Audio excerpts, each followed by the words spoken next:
Hi hello friends, good morning. ఈరోజైతే మన జేసీబీకి back bucket టీతులు అయితే మార్చామన్నమాట. అంటే పాతవి తీసేసి కొత్త వేసాము, అరిగిపోయాయి అన్నమాట బాగా. సో అందుకే ఇవాళ అయితే టీతులు అయితే మార్చేసామన్నమాట. ఇక మన బండి అయితే వెల్డింగ్ షాప్ దగ్గరికి వెళ్ళింది. ఇంకా గ్యాస్ వెల్డింగ్ తోటి ఆ బోల్ట్లు అయితే ఏవైతే ఉంటావో ఆ బోల్ట్లన్నిటిని కట్ చేశాక ఇవి ఇలా సుత్తి పెట్టి కొట్టేసుకొని తీసేస్తే ఫ్రీగా వచ్చేస్తాయి అన్నమాట. లేదా మన బిట్ రాడ్ సాయంతో అయితే తీసుకోవచ్చు. అవి ఏంటంటే ఫిక్స్ అయిపోయి ఉంటాయి కాబట్టి అన్ని బోల్ట్లు వచ్చినా సరే ఒక్క బోల్ట్ రాకపోయినా సరే చాలా ఇబ్బంది అవుతుందన్నమాట.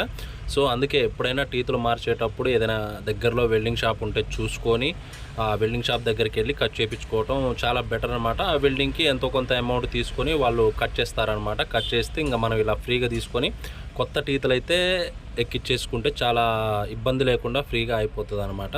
సో ఈ కొత్త టీత్ సెట్ వచ్చేసి ఒక 4500 5000 వరకు అయితే ఉంటుందన్నమాట. సో మిడిల్ అయితే మనకు 3 వస్తాయి. ఆ బకెట్కి సపోర్ట్గా అటు సైడ్ ఇటు సైడు 2 టీతులు కొంచెం పెద్దగా వస్తాయి అన్నమాట.